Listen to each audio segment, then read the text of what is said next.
Después de estos días de apariciones, hay un cierto interés en los habitantes de la zona, quienes comienzan a aparecer más frecuentemente en horas nocturnas por la costa, muchas veces tienen la ocasión de observar esta extraña esfera, pero para el 29 de septiembre ya el interés había decrecido y a estas horas de la madrugada incipiente en que ocurre el fenómeno que voy a relatar, alrededor de las 3 de la mañana,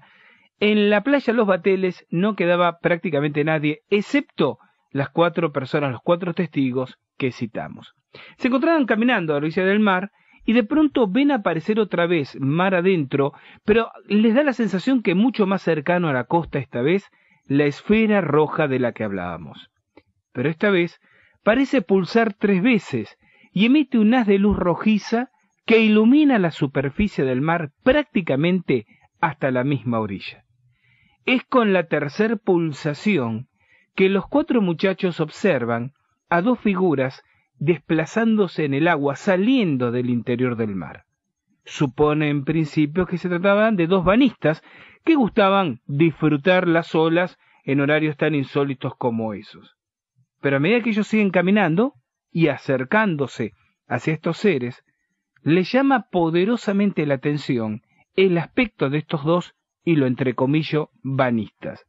Pues dicen que eran seres muy altos, de más de 2 metros de altura, pero en realidad ni siquiera están los 4 seguros de que se tratara de seres humanos,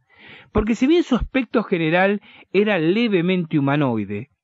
tenían una cabeza distinguible, un cuello por otra parte, según dicen, exageradamente largo, y un cuerpo en el cual no distinguían brazos ni piernas.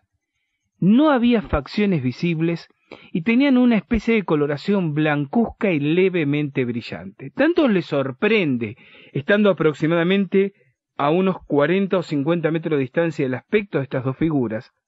que se detienen, a las cuales dicen ver claramente por las mismas luces de la avenida costanera que iluminaban tenuamente el lugar.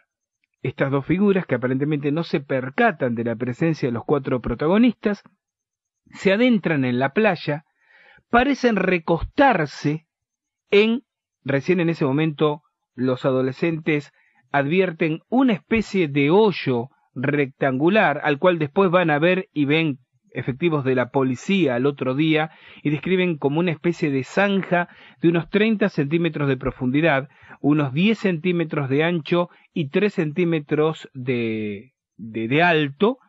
surcado por líneas en paralelo y una pequeña muralla de arena de unos 30 centímetros a su alrededor.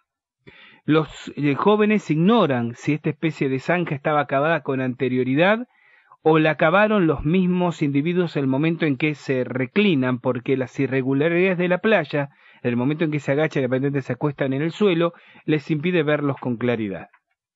Ellos en realidad se detienen, las 2 chicas muy asustadas, tratando de convencer a los 2 jóvenes de retirarse del lugar, y los mismos acceden,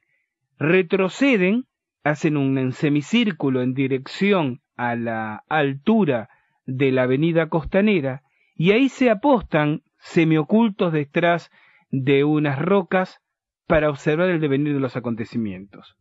Y no habían transcurrido 10 minutos cuando alcanzan a ver cómo las figuras se elevan de esa zanja, pero ya no eran las mismas figuras. Eran un hombre y una mujer, de aspecto nórdico, pero absolutamente humanos, que se van caminando, cruzan la avenida costanera y se pierden en el interior de la urbanización de Conil. ¿Qué lectura podemos hacer de este testimonio? Algo similar a lo que hacíamos del caso Correa. Seres aparentemente tripulantes de estos objetos voladores no identificados, que se metamorfosean para pasar absolutamente desapercibidos como otros humanos, y luego se dirigen hacia nuestra civilización, hacia nuestras ciudades, con fines inconfesos, pero sin duda como una quinta columna de espionaje inmiscuida entre nosotros. Este testimonio, sumados a los que venimos describiendo, puede también ponerse en línea con algo que expliqué al comienzo del programa, que es el famosísimo caso Humo. El caso Humo habla de una cultura, decía, supuestamente habitante en un planeta que recibe ese nombre, que orbitaría alrededor de una estrella que nosotros conocemos como Wolf 424, y que habrían recibido señales radiofónicas o televisivas terrestres de experimentos ya en los años 30. Habrían entonces organizado una fuerza expedicionaria que habría llegado en 2 naves a los Bajos Alpes franceses en 1954. Y desde entonces estarían estudiándonos desde las sombras y entrando en contacto con distintos especialistas, tanto en ovnilogía como científicos de las más diversas ramas, mediante cartas personales, donde van dando pautas de sus conocimientos científicos, de su filosofía, de sus conceptos religiosos, de su organización social, de su biología, de sus conocimientos astrofísicos. Existe una verdadera biblioteca acumulada de informes suministrados por estos presuntos ummitas. Nunca, pese a los denodados esfuerzos realizados, se los pudo rastrear hasta dar con quienes generaban estas informaciones, que procedían ora de España, ora de Australia, en algunos casos de Portugal, en otros de Francia mismo. También ha habido informes ummitas procedentes de Checoslovaquia, de Polonia y de Noruega, como si estos personajes se desplazaran por distintos países del orbe o tuvieran células ubicadas en distintos lugares. Y claro, cuando se investiga el material ummita, si bien no proveen en ningún momento conocimientos verdaderamente revolucionarios, son todas informaciones sumamente avanzadas, que de tratarse de un fraude, exigiría una verdadera comisión permanente de científicos y técnicos de la más alta especialización, dedicados exclusivamente a fraguar esta información para ser distribuida gratuitamente con fines que no podemos deducir entre 200 o 300 personas de todo el planeta. Inclusive se ha tratado de inventarle al caso Humo 1 o 2 sujetos que como extraños impostores habrían echado a correr esta información. Y si bien uno de estos sujetos, un hipnólogo y parapsicólogo español llamado José Luis Jordán Peña, confesó públicamente haber sido él el autor de los informes Humo, uno tiene que suponer o bien es autor solo de algunos informes, pero no de todos, o bien trata de arrogarse un mérito de otros, dado que nadie va a salir a desmentirlo, porque no cabe suponer que un sujeto pueda estar 40 años empleando a terceros para difundir una información, para ensuciar de alguna manera parte del mundo ovnilógico sin ningún otro fin, excepto quizás reírse de unos pocos 40 años después. Es bastante poco creíble, fuera de que además este individuo sin duda no tiene la posibilidad de evitar los esfuerzos hechos no solo por investigadores civiles, sino también por agentes gubernamentales que durante muchos años trataron de rastrear qué se encontraba detrás del tema Humo y nunca pudieron dar con ninguno de ellos. La cuestión es que desde hace aproximadamente 3 años el tema Humo parece estar en completo silencio, pero hasta entonces las colonias ummitas repartidas en distintos puntos de la superficie del planeta han generado no solo una ingente cantidad de comunicados describiendo las características de su propio planeta, de su sociedad, de su cultura, de su lenguaje,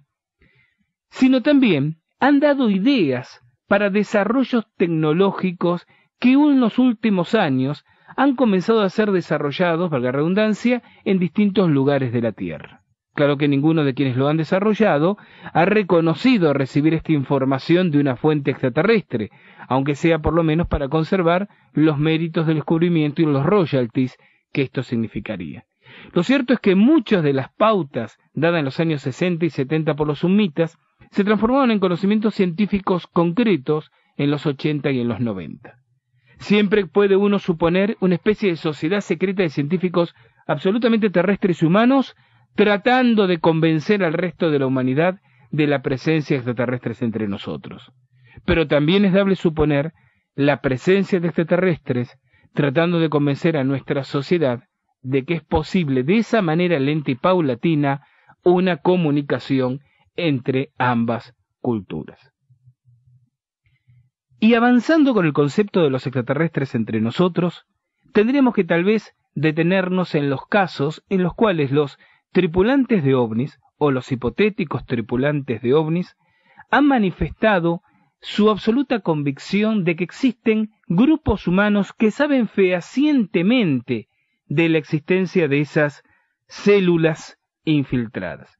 Que no tendría nada que ver con algo que hemos desarrollado en otro programa de Al Filo de la Realidad cuando hablábamos de los acuerdos, de las zonas liberadas, donde extraterrestres convivirían durante algunos años con terrestres generando sus propios lugares de desarrollo, sino por el contrario se trataría de sociedades secretas vinculadas a ciertos grupos de poder político o económico,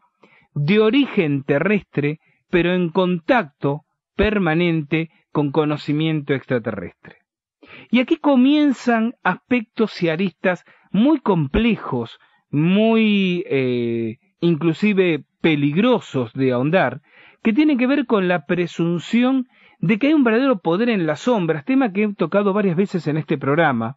un poder en las sombras detrás, yo dije alguna vez, de políticos, de gobiernos, de fuerzas armadas, hasta de grandes multinacionales empresariales, un poder, un grupo de élite, que desde quizás hace centenares o miles de años se viene transmitiendo este poder, y que mucho más cercamente, mucho más, próximamente en el tiempo, habría empezado a recibir, si no información, instrucciones por parte de extraterrestres para darle a nuestra humanidad un giro en su evolución específico, cuyos alcances desconocemos en este momento, pero que en todo caso hablan claramente de una pérdida absoluta de libre albedrío por parte de esta, nuestra especie humana, sobre la posibilidad de elegir su destino.